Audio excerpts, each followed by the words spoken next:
Ondulando por entre escarpas montanhosas, o comboio arrasta-se, cá no alto, contemplando o Tua. O destino é Bragança, cidade de duques, escondida no rústico nordeste transmontano.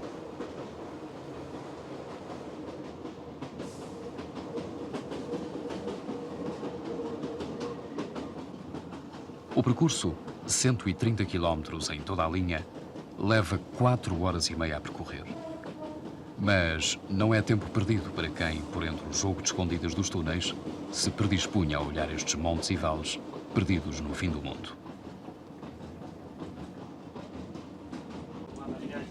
Tanta demora é também um tempo retemperador para os que de longe arribam a estas paragens, vindos do ritmo vertiginoso da civilização, que ainda aqui não chegou.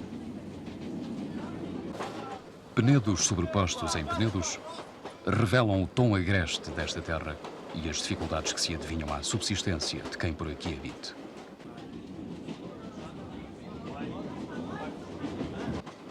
O vagar e a aspereza monástica da terra são propícios à reflexão.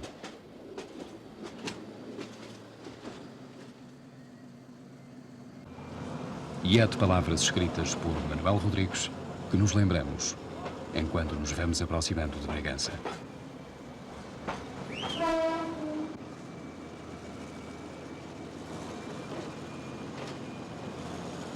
É sempre comovido e receoso que me aproximo dos muros da cidade, como se eles guardassem o sacrário da minha crença, as sagradas tradições da minha raça e as legendas da minha família.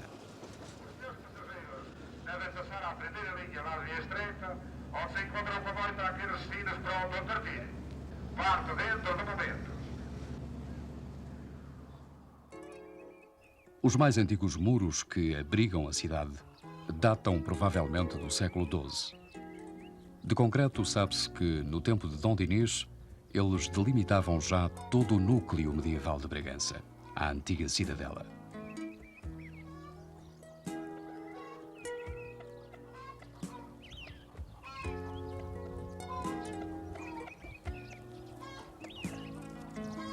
Sobressalendo todo este magnífico recinto muralhado, ergue-se o castelo. É também uma construção de raízes afonsinas, mas que foi reconstruído e reforçado por Dom João I. Para alguns especialistas, o Castelo de Bragança é um dos melhores e mais perfeitos monumentos lusos da arte guerreira medieval. A sua torre de homenagem é considerada como das mais belas e elegantes do país. De registro, dentro da cidadela, erguem-se ainda a Igreja de Santa Maria e o singular Domus Municipalis. A igreja, que remonta à expulsão dos islamitas da área transmontana, teve a sua traça muito alterada no início dos anos 700. Desgraciosa ficou a fachada por lhe terem posto a torre incorporada. À sua ilharga está o que se pensa ser a antiga cisterna da cidadela, local que serviria também para a reunião dos chamados Homens Bons da Vila, nos tempos medievos. Daí a sua denominação de Domus Municipalis. A singularidade do monumento advém desta dupla função e ainda do facto de ser um dos raríssimos vestígios da arquitetura civil portuguesa do século XIII. Frente ao Domus, como era de hábito para outro dos símbolos municipalistas, ergue-se o Pelourinho.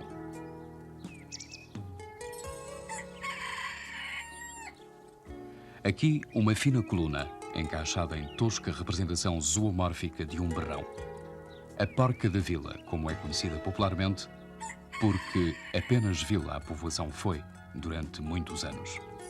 Descendente da antiga Brigantia, destruída em guerras de cristãos e mouros, foi reconstruída no século XII. Só Dom Afonso V, em 1464, a elevou à categoria de cidade, para honrar o então Duque de Bragança, Dom Fernando, governador notável da Praça de Ceuta. No século XVIII, Bragança era já como que a capital de Trás-os-Montes. À volta da antiga urbe, por encosta declivosa, mais população se fixara, dando origem a uma nova cintura de muralhas.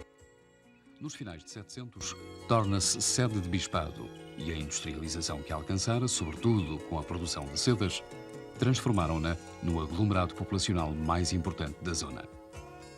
Durou pouco tempo esta abundância, porque a Inquisição, ao perseguir cristãos novos, nomeadamente os judeus que se acoitavam em Bragança, deitou por terra os principais obreiros deste desenvolvimento industrial. O século XIX encontra já a região abandonada, novamente rural, a pagar os custos de uma interioridade que nessa época se definiu e cujas sequelas chegaram aos nossos dias.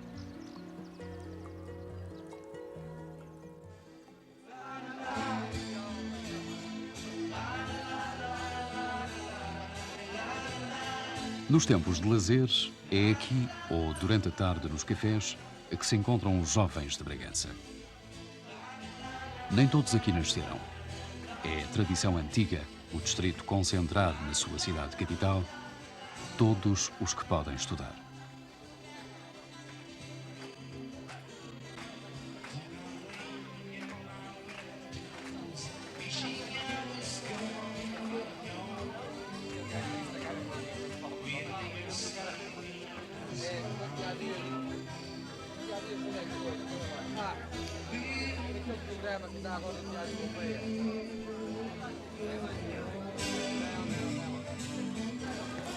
Ao facto de ter os filhos a estudar, não é alheia a ideia de que numa região pobre com más condições de fixação, o estudo é a única garantia de sobrevivência. Mas para quase todos, não aqui, antes nas grandes metrópoles e litoral, que é onde se processa o maior desenvolvimento. Há mesmo quem refira, com alguma ironia, que o ensino é a única indústria que existe na área de Bragança.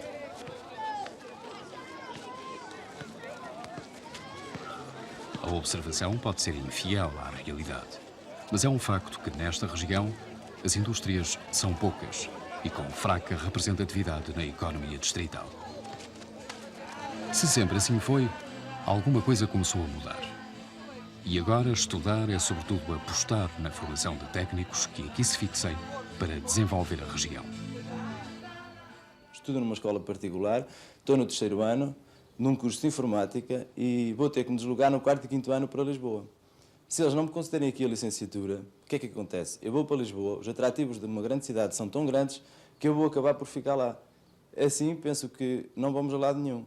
É preciso que eles deem as condições necessárias aos habitantes da província e eles que falam tanto da descentralização, da regionalização, etc, etc. Portanto, comecem pelo ensino, que é o ponto de partida para isto tudo. É só com a formação de quadros técnicos que nós vamos conseguir ir a algum lado, porque eu sei que há 43% de falta de quadros técnicos. Ora, em Bragança eu sei de existência de 3 escolas superiores. Se não for dado o devido apoio, não vão a lado nenhum. Atualmente estão em funcionamento 2 escolas superiores que cumprem esta função: o Instituto Politécnico e a Escola Superior de Educação. Em construção está a Escola Superior Agrária, que pode vir a colmatar algumas das necessidades mais urgentes numa zona onde cerca de 70% das famílias se dedicam à agricultura.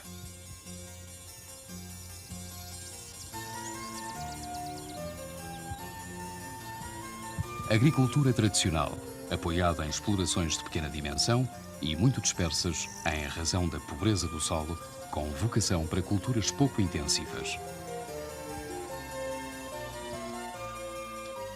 É o caso da vinha, dos cereais, onde avulta o trigo e o centeio, e a batata.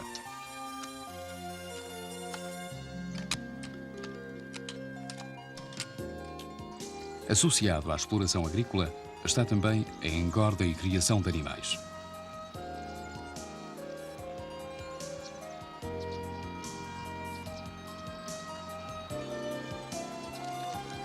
Isolado do resto do mundo por fracas vias de comunicação, o Nordeste transmontano foi, até aos anos 60, sobrevivendo no meio de algum obscurantismo. Até essa altura, a imigração não se fez sentir de forma notável, com exceção da tradicional dirigida ao Brasil e a Lisboa e Porto.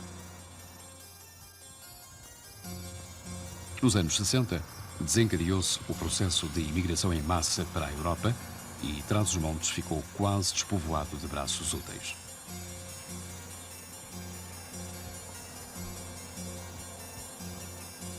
Tentando evitar esta sangria, numa terra já de si tão carecida, o governo da altura fomenta a criação do complexo agroindustrial do Caixão.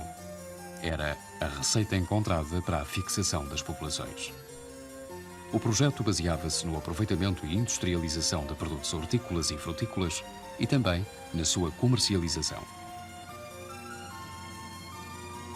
Por variadas razões, a que mais uma vez não é estranha à interioridade, nunca cumpriu cabalmente a sua função.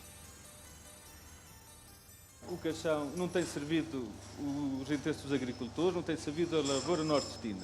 É bom dizê-lo, embora a atual gerência esteja a dar passos positivos e significativos nesse aspecto, mas ainda há muito para fazer e há que criar e incentivar o Caixão para que os agricultores acreditem no Caixão, porque neste momento todos nós sabemos que os agricultores estão desmotivados e não acreditam no Caixão porque não paga atempadamente os seus produtos, porque os paga mal e porque há problemas grandes a resolver no complexo agroindustrial do Caixão, que devia ser um dos elementos de escoamento do produto e de valorização dos produtos agrícolas regionais e não tem sido, efetivamente, nos últimos anos. Mas são mais vastos os problemas que, no campo da agricultura e com a integração europeia, têm que ser resolvidos. Todos nós sabemos que a propriedade está muito dividida. Essa divisão já vem de tempos dos nossos avós. É muito difícil remover a questão da mentalidade no sentido de juntar a terra, de a tornar maior para assim dar maior produtividade, através inclusivamente da mecanização. Algumas experiências têm sido feitas, diga-se a boa da verdade, com um sucesso relativo. Acreditamos efetivamente que a partir de agora, sobretudo com a adesão da CIE, os jovens agricultores queiram se motivem para este tipo de problema e sejam os próprios a mover os seus pais no sentido do empastelamento de se fazer. Ligado ao empastelamento, há outro problema também não menos importante, que é a questão da mecanização agrícola. É evidente que é impossível continuar a trabalhar com utensílios arcaicos, completamente obsoletos. Há que investir na agricultura, há que modernizar, há que mecanizar. Mecanização, emparcelamento, projetos agrícolas claros, são questões em aberto.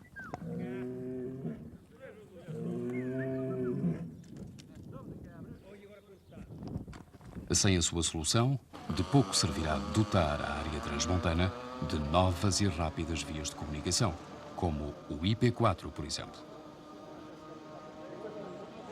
Projetada há muito, trata-se da ligação do Porto a Bragança e Espanha. Na sua construção residem agora as maiores esperanças dos transmontanos para quebrar um isolamento de séculos. Mas, se para alguns a nova via é um importante polo de desenvolvimento, há quem tema que possa vir a descaracterizar uma região que, exatamente por isolada, manteve intactas muitas das suas características e genuinidade. Temos raízes culturais, aliás, características a todo o povo português, mas aqui de um modo especial, em virtude da configuração geográfica, as raízes mantiveram-se aqui mais puras, mais cristalinas, creio eu, do que em qualquer outro lugar. Eu gosto muito dos meios modernos, meios de progresso, mas temo ao mesmo tempo que esta pureza original de hábitos se vá diluindo com o mesmo progresso. Temo em Bragança, o distrito de Bragança é composto de 3 planaltos principais. O Planalto Mirandês, tão conhecido, o Planalto da Lombada, e aqui vizinho de Castela com o Mirandês, e o Planalto de Lomba, já sofrendo as influências da vizinha região castelhana da Galiza. E cada um destes planaltos tem características próprias. Falar no Planalto Mirandês é falar no dialeto mirandês. Falar no Planalto de Lombada, aqui vizinho de Bragança, a 14 km a leste, é falar em Rio do Norgo, Adramil, terras muito marcadas por hábitos linguísticos e antropológicos, Tanto o homem mirandês como o Rio do Nurês ou o Guadramilês é um homem trilingue. Fala o português, fala o espanhol, fala também o próprio dialeto tão característico das suas zonas. Vivemos aqui próximo de Espanha. Não tememos, digamos, uma enculturação. Não tememos ser absorvidos pela cultura espanhola. É que tanto Zamora, a região de Castela mais vizinha, como o distrito de Bragança têm consciência de que a cultura que aqui vivemos é una com a cultura espanhola. O Rio Douro não nos separa, mas une-nos. Eu creio que o aspecto cultural, académico e antropológico está nas mãos da nossa juventude. São eles que no amanhã muito próximo têm a obrigação de manter esta cultura, de a transmitir aos vindouros de uma maneira mais enriquecida. E já começou essa responsabilização através da fundação, por exemplo, de centros culturais. Há um bom número que no pós-25 de Abril apareceu aqui além, em muitas aldeias. Há grupos etnográficos e ainda também creio que aqui a responsabilização dos organismos oficiais é indispensável. Refiro-me, por exemplo, ao FAOS e, concretamente, a uma instituição aqui que tem a sede em Bragança, o Parque de Montezinho, quer no aspecto de campismo, de férias de inverno ou de verão, o parque tem feito, mas muito mais terá a fazer para prender os jovens à sua terra. Creio que chegou a hora de ninguém se envergonhar de ser transmontano. O Parque de Montezinho, ao lado de Bragança, é uma das zonas paisagísticas mais interessantes do país. A sua preservação está assegurada agora pelo Estatuto de Parque Natural. Empreendimentos como este começam a incentivar os investimentos em Trás-os-Montes. A indústria hoteleira, a cinegética e até os aproveitamentos hidráulicos alterarão num futuro próximo a economia da região. Diversificar está na ordem do dia e já se sente que alguma coisa está a mudar quando se está em Bragança. Nem que sejam as novas construções, por vezes muito mal enquadradas. É talvez um bom indicador saber-se que aqui se constrói em média uma vivenda por dia. O que, para além de ter tornado esta atividade na indústria de maior desenvolvimento, quererá dizer que a população começa a encontrar razões para se fixar. Num dia de feira sente-se melhor a vida da cidade. Aqui convergem pessoas e produtos que confirmam alguma da vitalidade existente. Também pelo seu posicionamento geográfico, Bragança foi sempre o centro privilegiado de transações da região. Porto Seco lhe chamavam em começos do século XVI por oposição a marítimo. Destinava-se a fechar o país, assinalando-se como fronteira aduaneira. Hoje, esta localização, em tempo de mercado comum, pode vir a ser-lhe novamente útil no futuro.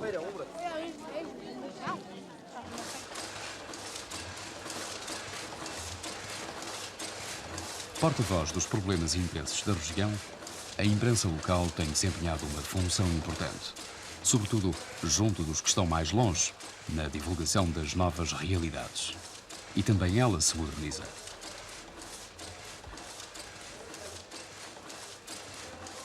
O Mensageiro de Bragança está neste momento a celebrar o seu cinquentenário. Foi fundado em 1940 por o bispo Dom Abílio Augusto Vaz das Neves, que então era bispo de Coxim, é um grande mirandês, esteve nesta diocese muito tempo e naturalmente deu à diocese o jornal. Aqui em Bragança os hábitos de leitura são ainda poucos, na medida em que a imprensa é cara, nomeadamente a imprensa e escrita de nível de expressão nacional. Todavia, o jornal tem uma boa saída, estamos nos 7.500 exemplares, é lido em todo o distrito, nas comunidades na América, na Europa e na África. Além do mais, é um jornal que também tem muita entrada, quer no Porto, quer em Lisboa. De qualquer das maneiras, nós precisamos de continuar a investir no jornal, porque não se compadece a imprensa com os métodos que nós usamos. Vamos, neste momento, entrar exatamente na informática para a sua paginação, para a sua composição e, naturalmente, para a sua impressão através do offset. É fim de semana. À noite, nas discotecas e bares, dança-se ou ouve-se música. Outras propostas culturais são escassas. Há por isso também quem fica em casa a ver televisão ou um filme alugado num dos 4 clubes de vídeo da cidade.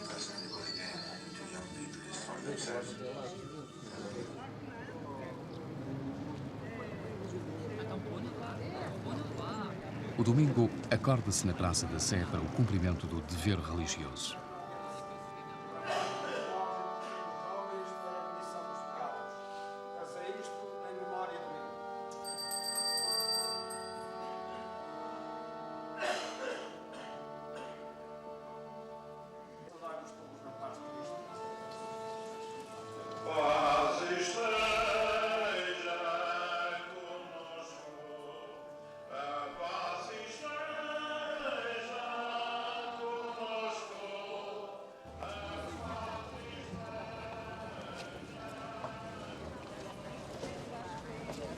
O convívio da saída também faz parte do ritual.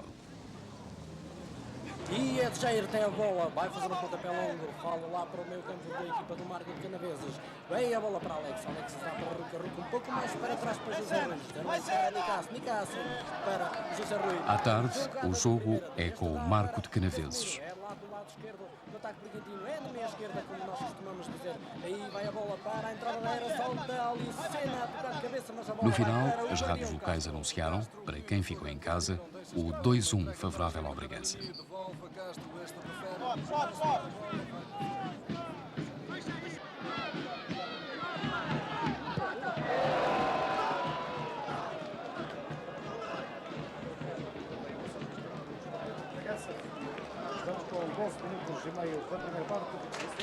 Os ânimos restabeleceram-se. A vitória deu com certeza conversa para o resto da semana. À chegada é o castelo que vinca, na sua imponência e severidade, a impressão do viajante.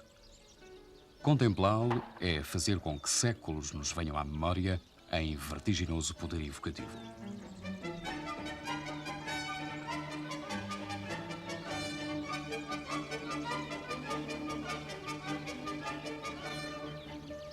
Fica-nos agora, na altura da partida, a reflexão sobre uma região que paga ainda hoje os custos de um tempo em que foi votada ao abandono.